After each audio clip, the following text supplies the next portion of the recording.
The Conjuring Last Rites is the supposed end of a journey that began in 2013, but in many ways it really began in 2010 with Insidious. That was James Wan's first experiment with the formula of bringing grounded family drama into horror. In a 2022 Facebook post commemorating the 11-year anniversary of Insidious, James Wan wrote this about his writing partner Leigh Whannell's approach. Leigh wrote a fantastically efficient script that was scary as well as emotional. This would go on to inspire my approach for The Conjuring. The first two Conjuring movies especially did a great job, using the darkness of demons, witches, and ghosts to emphasize the light. One of the most effective moments for me in the franchise is in the second movie when the mother, Peggy Hodgson, mentions how when her husband left, he took all the records with him. She initially phrases it as, he took all the music the day he left, as if he sucked all the joy from their lives. Ed promises, we're going to have music in here one way or another. He borrows the guitar and sings them some Elvis. Already a heartwarming scene, but even more so given the context. The family's going through hell. Ed and Lorraine bring the comfort of someone believing them and understanding what they're going through. And now they've even found a way to let them have joy again, even if only for a minute or two. That's when I fell in love with these movies. They're scary too. The clap scene in the first Conjuring is a masterclass in setup and payoff. Effective scares make the movies great horror, which makes the warmer scenes even more effective in their contrast to the darkness. So these great horror movies become simply great movies. There was a third one too, and some spin-offs. But now we've reached the end of Phase 1, whatever that means. Considering the record-breaking box office performance of Last Rites, I think it means buckle up for Conjuring New Blood, or Conjuring Resurrection. In any case, the movie is clearly written as a culmination. See why this was Ed and Lorraine Warren's final case. But does it pay off? Is it a satisfying conclusion? Like all great final chapters, it starts with a flashback to open a thread they can tie up at the end of the movie to create a sense of closure. A false sense of closure? Don't be so quick to judge. Ecclesiastes chapter 7 verse 8. The end of a matter is better than its beginning, and patience is better than pride. The year is 1964, 7 years before the original Conjuring took place. Just flashbacky enough to warrant recasting the Warrens. Initially, the plan was to de-age Patrick Wilson and Vera Farmiga? Farmiga, not Vera Farmiga. Which is so much better than what I said. It's fine. Director Michael Chaves started having second thoughts about de-aging, especially considering the franchise's typical approach of shooting things in camera as much as possible. Even the Crooked Man is mostly an actor with prosthetics and makeup, Javier Botet, who's found a niche in horror movies. At age 5, he was diagnosed with Marfan syndrome, leading to a tall, thin build with more flexible joints. So yeah, Chaves was worried. Maybe recasting is the way to go instead of digital de-aging, but he didn't want to say anything until Vera came to him and was like, we should just cast younger actors. And he was like, yeah, and you should probably tell Mr. WB, you know, it was your idea after all. And in the end, they cast Madison Lawler and Orion Smith, relative unknowns. I bet it wouldn't be too expensive to cast them in a prequel. How many cases you guys had? Maybe 1,000. 1,000? Yeah, well, we started young, about your age. And the current rumors are that they're developing a prequel movie of some kind. This particular case begins at an antique store on April 20th, 1964. Ed and Lorraine Warren interview Victoria Granger, whose father recently hanged himself after complaining of a strange presence and hearing voices.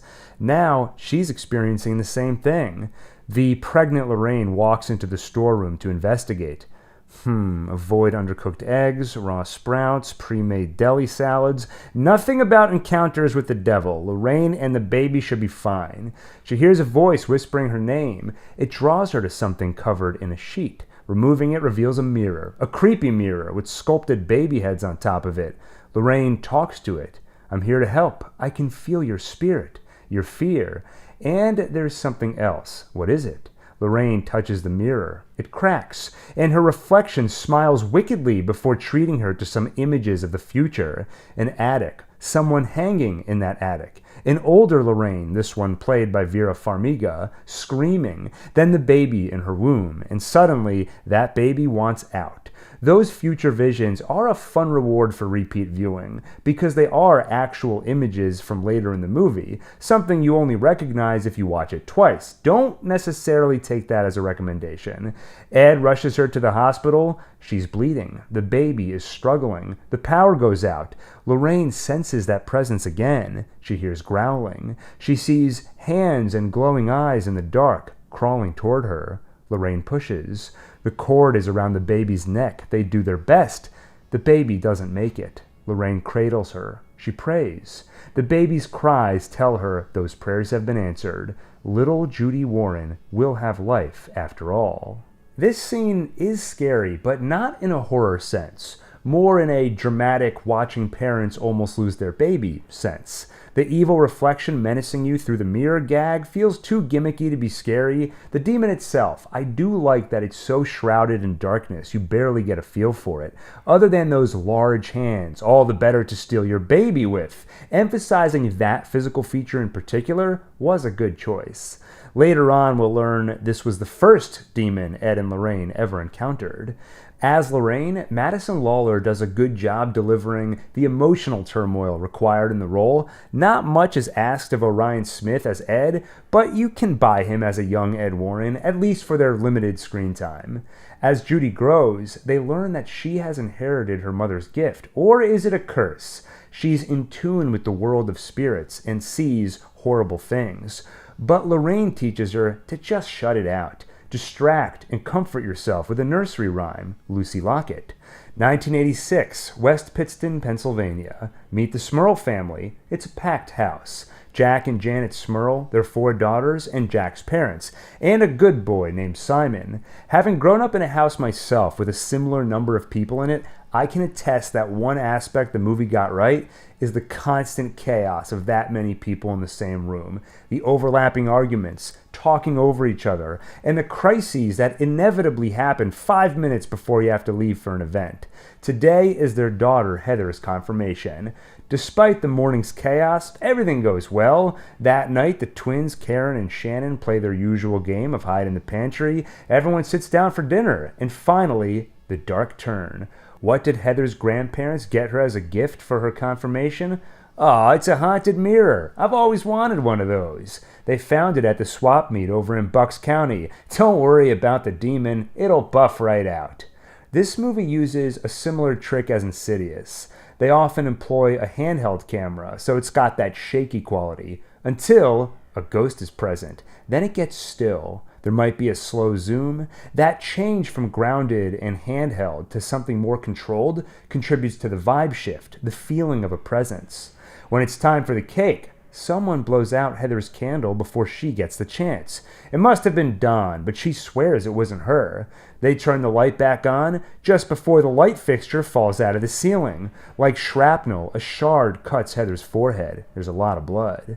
This sets the stage early on for a more violent presence, suitable for the final big bad of the franchise. The Conjuring movies usually evolve or devolve into a physical confrontation, but I'm not used to that much blood, especially this early in the movie. Freeze frame. The image becomes a photograph, and some introductory text scrolls over it. When you swipe through social media posts, you think that's doom scrolling? No, this is true demonic doom scrolling. The text is a franchise staple that gives the movie a vintage feel, and they always create that promise. You're about to see something really f***ed up. For Last Rites, it reads, after decades of investigating the supernatural, renowned paranormal investigators Ed and Lorraine Warren had seen every possible case. But in 1986, in the suburbs of Pennsylvania, they would face an evil unlike anything they had ever encountered. This case would devastate their family and bring their careers to an end, based on the true story. Finally, the title, The Conjuring, Last Rites.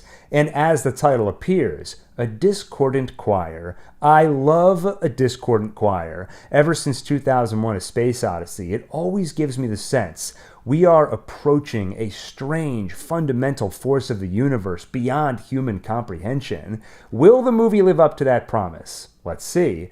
Wait a minute, is that the bar we're setting? The Conjuring 4 has to be a fundamental force of the universe beyond human comprehension? Otherwise, we're going to consider it a failure? Yes. At a school, Ed and Lorraine give a lecture. Stop me if you've heard this one before. The young occupants of the apartment thought they were speaking to the spirit of a little girl named Annabelle Mullins. An oldie but a goodie, a nice nod to the case that kicked off the franchise. And I assume we'll tastefully leave it at that. No need to shove Annabelle back into the story again, right? Right? Turning the lights on reveals a mostly empty room, and the few students who remain treat the Warrens like a joke.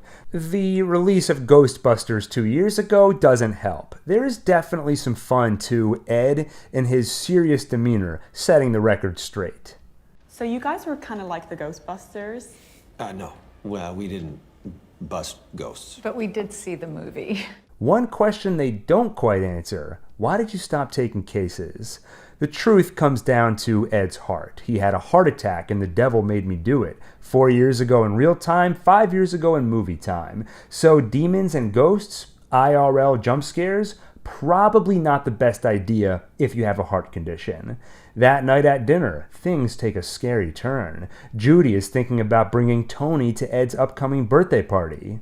Who's Tony? Dad, we've been dating for 6 months. Oh, that Tony. This movie definitely has the most parenting from Ed and Lorraine than any previous Conjuring movie, which means a lot of dad energy. And Patrick Wilson does a great job. He makes you want his approval, but also plays hard to get, so you want it even more. You just look at him and you want to hear it. I approve of you and your choices. I don't mind that you ended your promising financial career to instead summarize Marvel movies on the internet.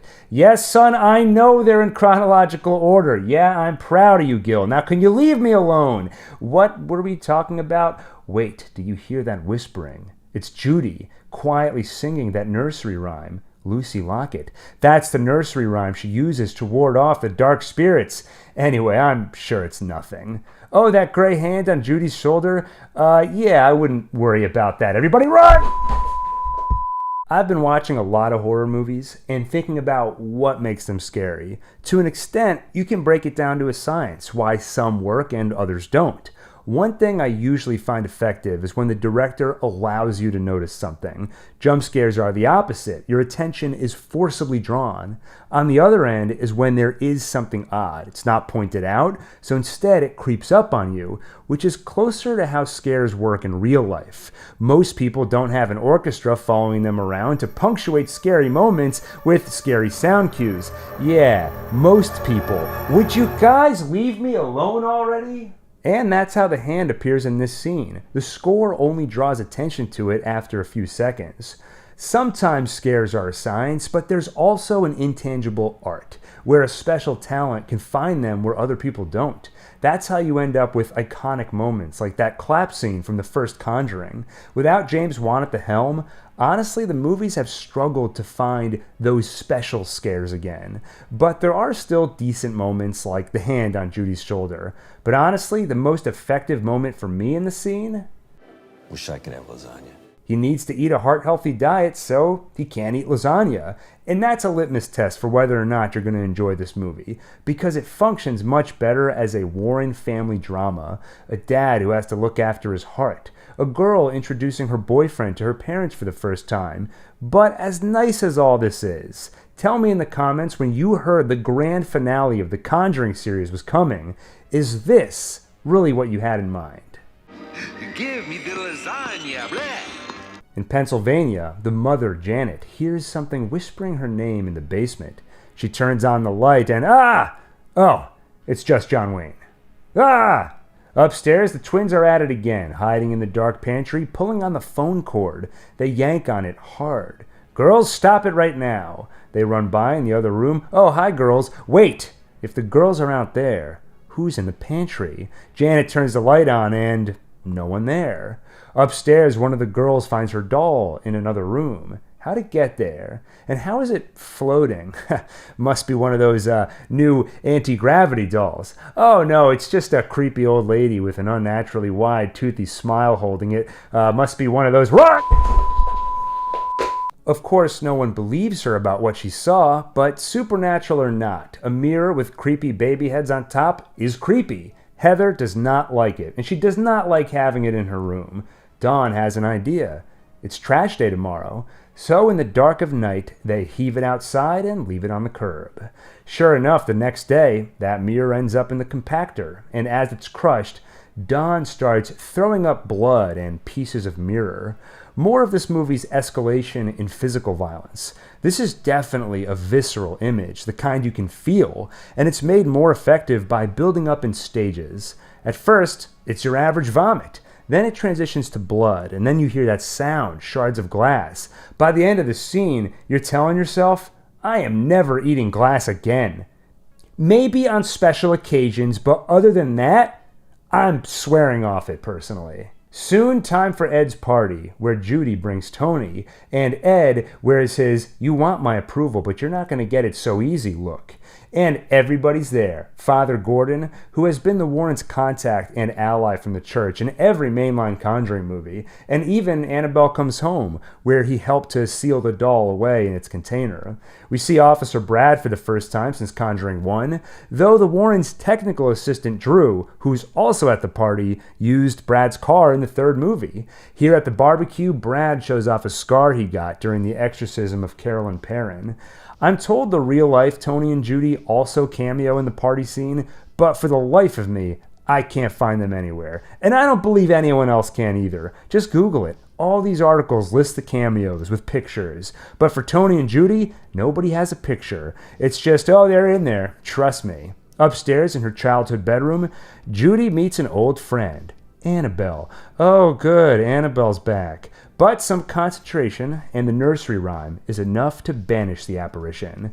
It's hard to be scared by Annabelle anymore after her appearances in all the previous movies and 3 spin-offs, the last of which bordered on horror comedy. Tony finds Judy whispering that rhyme and asks about it. She tells him the story, they kiss, and oh, hi, Mrs. Warren. Tony, Ed was looking for you. He's taken some of the guys to the garage. Oh, so, like me? Mia Tomlinson and Ben Hardy both deliver solid performances as Judy and Tony. Judy as someone who grew up with the spiritual world, but is not entirely comfortable with it. Tony as someone trying to understand that world and be there for Judy, despite the obvious fear anyone would have approaching the unambiguously supernatural, and of course the desire to win Ed's approval. I love his flabbergasted delivery when he realizes, wait a minute, the guys are going to the garage? I'm a guy. Am I one of Ed's guys? After Tony heads to the garage, Lorraine talks to Judy privately. She can tell something is wrong, that Judy is seeing more of that stuff lately. I can handle it, Judy assures her. No, you can't. You have to shut it out. After a lifetime of it, Lorraine can assure her, you don't want it. That is one of my biggest pet peeves. Like at the dry pot place when I ask for medium spicy and the lady behind the counter is like, trust me, that's really spicy. You don't want it. And it was really spicy, but now I have to order it every time or she'll think she was right. My other pet peeve, when a character arc at the core of a movie is barely fleshed out.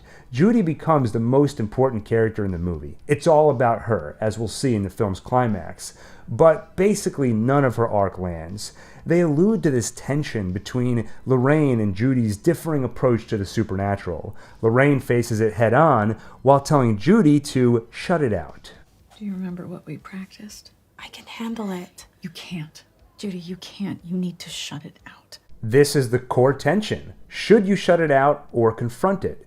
But it's hardly explored other than the primary demon in the movie, and that's unsatisfying because Judy is dealing with this in her daily life. And obviously she can't spend every day in a life or death battle with mirrors and monsters. So what is the tangible difference between the shutting it out method and the not shutting it out approach. Has Judy tried the other method? Does she want to try it? For her arc to work in this movie, that tension had to be explored. Instead, she's just in shut it out mode until the conflict is resolved in the climax.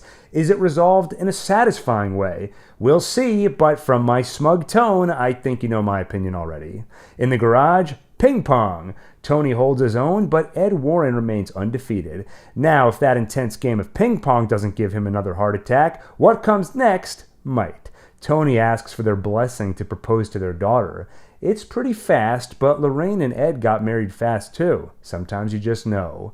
Lorraine's blessing is given, and Ed isn't so sure. You see him like a good kid, but it is fast. Oh, hi, Judy. She sees the ring and cat's out of the bag. Is that for me? Tony doesn't know what to say, but the slightest of approving nods from Ed is everything he needs. Yes, the ring is for you. And Judy responds in kind. Of course, yes.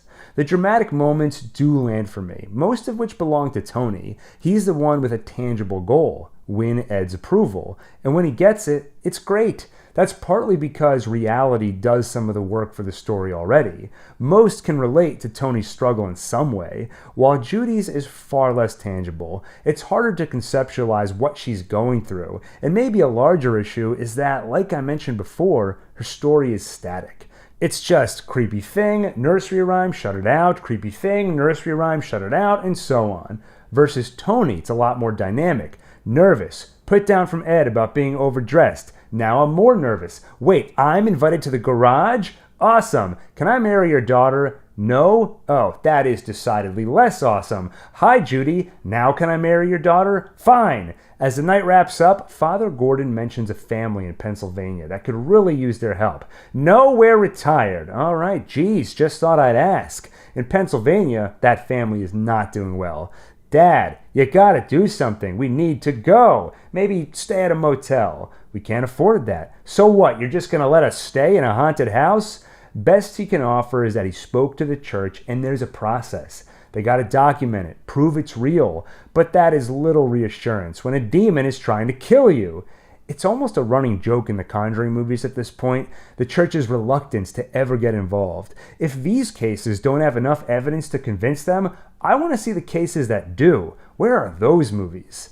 Maybe if Dad experiences a little demonic entertainment himself, he'll understand the severity of what they're dealing with. And that night, he sees her, the creepy smiling lady at the foot of his bed. Suddenly, he's paralyzed. He floats. And that is an unflattering angle.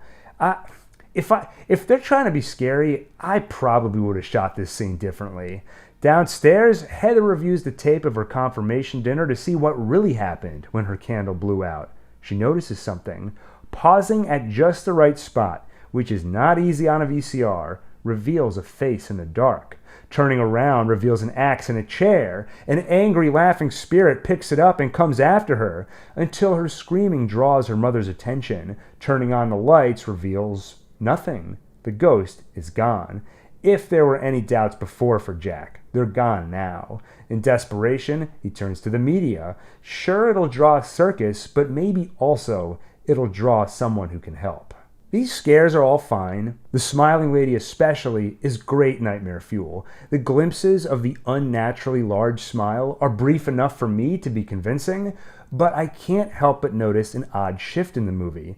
We spend a fair amount of time with the Smurl family at first, especially Heather. Then we shift to the Warrens, and by the time we come back to the Smurls, it feels less like we're continuing their story, and more like we're just checking in. Compare it to the first two movies, where you really get to know the Perrins or the Hodgsons. That lets the scares land with more impact. It makes it so much more of a comfort when the Warrens arrive. Last Rites feels like it remembers halfway through. Wait a minute, this is supposed to wrap up the Warren story. Let's make the movie about them instead. With a wedding in her future, time for Judy to try on some dresses in a room where you're surrounded by mirrors, meaning Judy is surrounded by Judys. Like all reflections, they do as she does. Except that one pesky reflection. We all have one. The one stupid reflection that's a little slow. The one that's like, hold on, I'm still buffering. At least Brenda, the bridal consultant, is back. Or someone is back anyway, and under her dress. Ow! She's being a little rough. Ethereal laughter. Oh boy, ethereal laughter is bad. Not quite discordant choir bad, but not good either. It crawls out. The smiling lady. The lights go out. She crawls toward Judy. Judy calls for her mom. The lights come back. Her reflection smiles, punches through the glass, and grabs her throat. I hate the evil reflection thing. It's just not scary. You're dealing with all this crazy supernatural stuff, and then it's just someone going like, bah! Lorraine gets into the room, and it's over. The still standing reflection was a nice trick. Another one of those let you notice it moments, and impressively done without CGI. Apparently, the original plan was to go digital. Some of the art department had previously worked on X-Men First Class, which had a similar mirror room, but in that movie, they faked it with blue screens and CG doubles. They said they tried pulling it off with two-way glass, but it just doesn't work. You can't get close enough to the actor, there's weird reflections, and a bunch of secondary problems you don't think of. But director Michael Shav's gut told him, for Conjuring, they had to go practical. Their DP, Eli Bourne, thought they could pull it off, and to prove it, he had the art department build a little model of the room with a doll in it to show how they could maneuver the camera and get all these angles. That's kind of the bummer of this movie falling short of finale expectations, because you can definitely see the passion that went into it behind the scenes. In Pennsylvania, Father Gordon arrives at the Smurl home. He saw their case on TV and knew they needed help. And he knows that if he sees the evidence firsthand, he can go back and convince the church it's real. The first thing he sees on his arrival is the ambulance and Jack's mother on a gurney. The thing in their home apparently pushed her down the stairs. And the fact that Jack's mother getting hurt happens off-screen is a great example of how the Smurls just become irrelevant halfway through the movie. In the basement, Father Gordon sprinkles holy water, and it burns. Wait, is that not supposed to happen? I might need to make some calls. I'll be right back. Between the burning holy water and ethereal whooshing noise, Gordon has seen enough. He rushes off to the church and hangs himself with the power cord of a floor buffer. I may have skipped some details. He's haunted first. Nosebleed. The receptionist disappears. He's in the dark. A cross doorknob turns upside down. His cross light's on fire. He gets a call from Judy telling him, "You can go now." And finally, possessed by the malevolent force, he grabs the cord, and that's that. This was all well executed, the way it suddenly cuts to Gordon wrapping the cord around his neck unceremoniously, and you don't see his face, emphasizing that this is not him in control. But it is a weird and unusually overt action for a demon in the Conjuring universe, and it raises a lot of questions. Because if demons can reach a couple of towns over and assassinate someone on holy ground, what can't they do? And why don't they do it more often?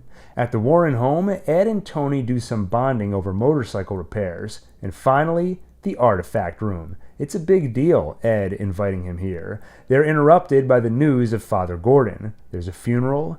There, Judy senses the evil that killed Father Gordon. He did not take his own life. Father Ziegler reveals where it happened, Pennsylvania. Later in the kitchen, Lorraine has a vision. She finds her necklace in the garbage disposal, the necklace Judy gave her as a child in the first Conjuring movie. I got you a present. Me and Nana got these at the church's yard sale. Nana said this way we'll always be together. You'll be with me and I'll be with you. Lorraine fishes that necklace out of the sink and drops it when she sees that sink is now filled with blood. It overflows and floods the kitchen. Or does it? When Lorraine bumps into Ed, it's all gone. Just a vision, warning her Judy is in trouble. Whoever sends her these visions really has a flair for the theatrics. Behind the scenes, Shavs has talked about the inspiration these movies take from other horror movies of the era in which they take place. He talked to Bloody Disgusting about how the first Conjuring is rooted in the horror movies of the 70s, like The Changeling and The Exorcist. For this one, he wanted to add some 80s flavor. They shot on C-series anamorphic lenses, vintage lenses, the same ones they used on Poltergeist and Alien. He also notes the bloody sink as a nod to The Shining and Nightmare on Elm Street. I'd also mention Heather with the TV earlier, feels like a nod to Poltergeist. Lorraine knows Judy is in trouble, and so does Tony, because they find him at the door with a concerned look on his face. Judy has gone to Pennsylvania. They go after her to the Smurl home. The plan is to go in, get Judy, and get out. But it isn't so easy looking a desperate family in the eyes, knowing you're the only ones who can help, and turning your back on them. And Judy reminds her parents, we don't run from fights. So the Warrens will fight. They will help the Smurls. Except there's something Judy hasn't told her mother, that she isn't entirely sure why she felt compelled to come here, how it feels like something wants her here. So she's putting her entire family at risk and keeps this crucial piece of information from her mother, the most renowned expert in the field. Why? Did you tell your mom? No, I can't talk to her anymore. She's always so... Worried. Yeah. She's a worrywart. A demon drags me across state lines, and she can't just be cool about it. She comes across so reckless. Because why wouldn't Judy tell her parents? They worry too much? All we've seen is basically one exchange, where her mom was a little worried. To buy that her worrying is so bad, Judy needs to do something insane like face a demon alone, I personally needed to see a lot more. I would need to see pathological and suffocating concern from Lorraine, to the point where Judy is like, I need out. More than just, honey, you know demons can be scary. Shut up! Leave me alone, Mom! I also hate how the movie doesn't really grapple with Ed and Lorraine's difficult decision to get involved with the Smurl case. It's their safety and the safety of their daughter versus helping a family that needs their help. Except they don't really grapple with that decision because Ed and Lorraine are essentially dragged here by Judy and emotionally blackmailed into helping. In any case, they get to work. Phase 1, pancakes. Ed makes pancakes. Is this like a normal case? Do you always cook pancakes? Is that part of the process?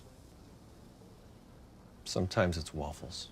It's a nice moment and all part of the job. The demon preys on fear. It'll isolate them. So yeah, fighting back means letting the family know they aren't alone.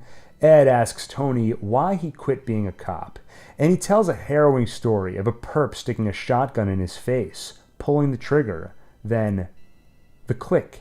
It was only by luck that Tony survived. The gun was loaded, but it misfired. The next day, he quit the force and bought that ring for Judy. Another nice Tony-Ed moment. Honestly, this subplot is the emotional backbone of the movie, and that doesn't feel like the right choice. Cynically, it feels like more emphasis was placed on it because they really wanted to land the passing of the torch, to keep open the possibility of future installments in the franchise.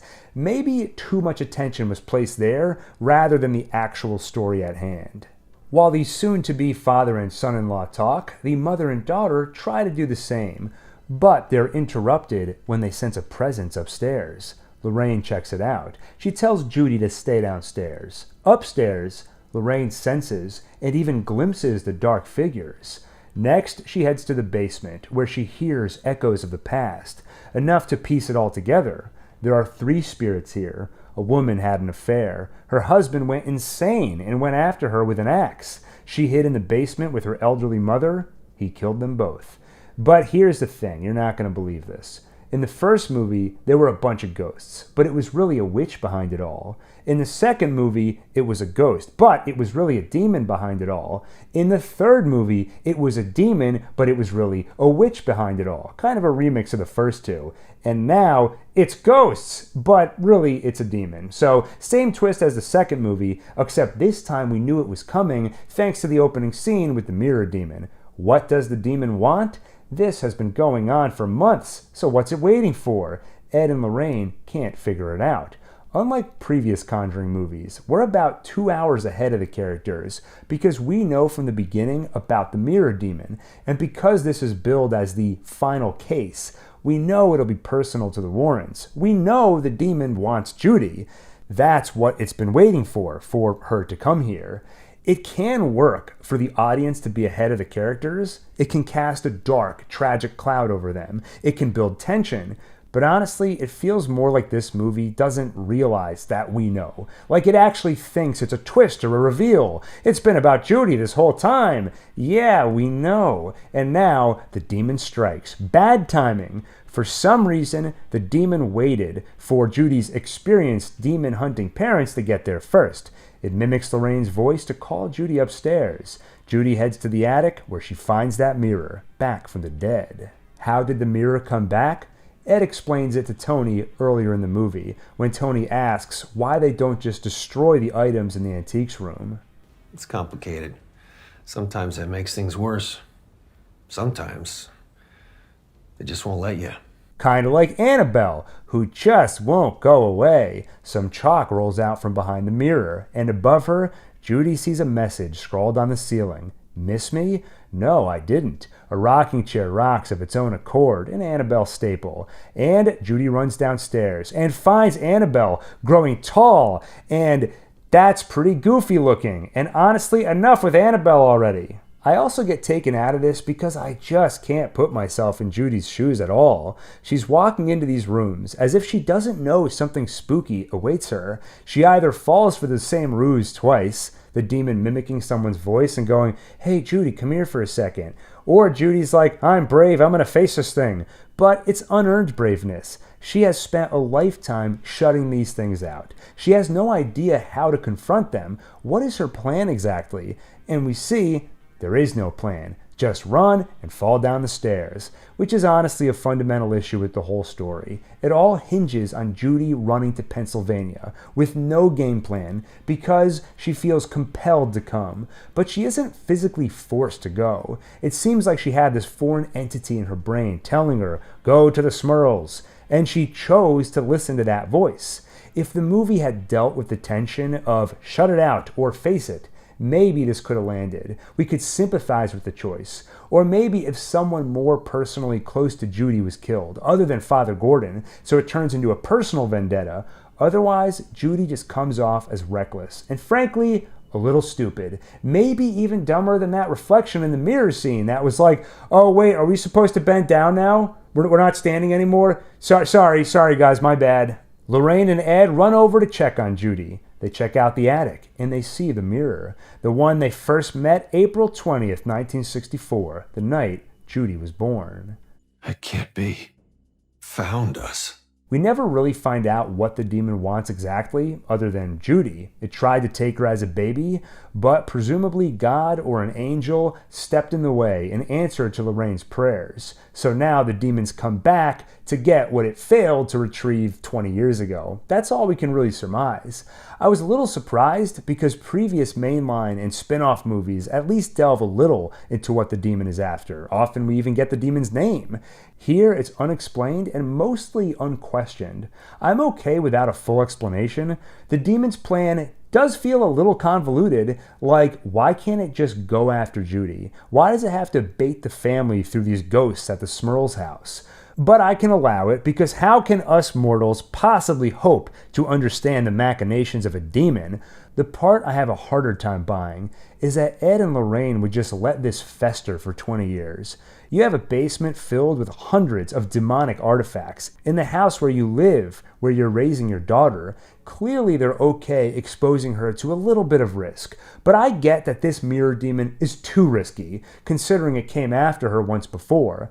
So I get why they wouldn't want to physically go back and investigate further. But you're telling me they never cracked open a book, never asked around, "Hey, you ever hear about a mirror demon?" Obviously, this is a classic finale trope. We never set up an overarching story for this franchise, so there's no way to provide a full circle, satisfying conclusion. So, Flashback. Here's an important thing we conveniently never mentioned until now. Why did we never mention it? Well, we agreed to never speak of it again. Yeah, the Ed and Lorraine I know, if they faced a demon that put their daughter at risk and knew that demon was still out there, they would try in some way to prepare for its potential return, not just ignore it for the entire length of a franchise. Anyway, Ed and Lorraine, after seeing the mirror, report back to the Smurls. We have good news and bad news. Bad news, the mirror is back and it's got a demon attached to it. Good news, we're done running from it. We're going to take that mirror and shove it into our antiques room where the evil can be contained. As they prepare to stage their final battle, Judy falls ill and the skies rumble with thunder. Ed says a prayer, covers the mirror, and prepares to carry it out with Jack while Tony gets the car ready. I probably would have volunteered for that job too. All right, so we got to carry this demonic mirror. I'll get the car ready. Huh? I mean, we're going to want to move fast, right? So probably best if, I'd love to carry the demon mirror, but someone's got to start the car, right? Doesn't that take like 2 seconds? Oh, no, not this car. No, this car, this is a complicated car. Really, I'm probably the only one who can start it properly. Probably best I go ahead. Just go, okay? Oh, I mean, if you want me to go to the car, I'll definitely just go already. Jack and Ed carry the mirror across the boards in the attic, a precarious task. One wrong step means falling through the insulation and drywall. As they go, the mirror gets heavier. The straps undo themselves, and the cover flies off. Well, they should be fine as long as they don't look, and Jack is looking right into the mirror. In it, he sees the smiling woman above them. He freaks out, falls down the steps to the floor below, leaving Ed to hold the mirror himself, dangling above Jack. He holds on as long as he can, yells for Jack to get out of the way, and it strikes his ankle. It's not played for laughs, but Jack is comically useless in this scene. Ed was very clear about how the demon is going to mess with them. Crazy stuff is going to happen. But no matter what, focus on the task at hand and do not look. There isn't even a moment's hesitation. Jack doesn't even try to not look. It's just, listen, Jack, no matter what, don't look at it. Yeah, I got it. Oh my God, look! Outside, Tony grabs the car, which I might have been hard on him earlier. He did have to park a little far away thanks to all the press taking up any nearby parking earlier. So he drives back to the house and Smiling Lady scares him off the road. That one made me jump. Conjuring scares are usually relegated to the indoors. Seeing the Smiling Lady outside the house in the rain was a nice jump scare. But a couple of weird things in this scene. Why is Tony driving like a maniac? It took me a second to reorient myself because I was like, where's he going? Why is he so far away from the house? On second viewing, I realized, he couldn't park close to the house because of all the press. But if you don't make that connection, and then you see him driving like he's Baby Driver or something, for a second it feels like he's just ditching them. Then after he crashes, the camera does this crazy thing, which is cool. It sweeps up into the sky and then back down to the front door. But why? It really feels like it's emphasizing something we're supposed to see, like they've been transported to another dimension or something. Instead, I think it's just meant to add to that feeling of disorientation, especially as Tony tries to get his bearings. But it felt to me like a cool camera maneuver that isn't really guided by reason. If you compare it to James Wan, he can often be stylistic with the camera, but also purposeful. Inside the house, Judy has been coughing, feeling a little sick, and now Lorraine finds her possessed. We've been waiting so patiently for little Judy to come back to us. Possessed Judy crawls demonically and pushes Lorraine into the basement. Simon the dog barks at the evil presence until Judy telepathically launches him into the wall. Okay, now you've gone too far. Judy turns to the kids until Ed does the classic, look at me, you know me, I know you're in there. Evil Judy mocks him and gives him a cardiac episode. Then Ed does the classic try to get his pills but accidentally drops them all until he manages to grab one. Downstairs, Lorraine is haunted by the ghosts, recreating the crazy husband's axe murder until Tony opens the storm door, ending the demonic flashback. Ed and Lorraine reunite and send the Smurls outside for safety. Now they know the demon is after Judy. This has become a Warren family affair, and you can almost feel the filmmakers breathing a sigh of relief. Thank God the Smurls are out of the way, and we can get to the actual story of this movie. Warrens versus the Mirror. What a twist. In the attic, they find Judy hanging. These are the images Lorraine saw when she touched the mirror in 1964. Judy hanging, Lorraine herself screaming. They just barely managed to get Judy off the rope. And then, They fight a mirror. Oh, you mean like a metaphor, like they battle their demons, their dark reflections? No, I mean they fight a mirror. Oh, and their evil reflections are there too, and yell at them. It's awesome. For a bit, the mirror is winning, until Lorraine realizes, all this time, I've been telling Judy to shut it out. That didn't work. Let's try this instead. Judy, don't shut it out. Don't run. They touch the mirror and they go like, ah! They try really hard and the mirror dies. That is unsatisfying. Judy's journey has been ill-defined and unexplored up to this point. There has not been this tension between shut it out or don't shut it out. So there's no emotional impact to Judy finally deciding she's going to face these demons, which basically comes down to looking at the mirror, touching it, and going, ah!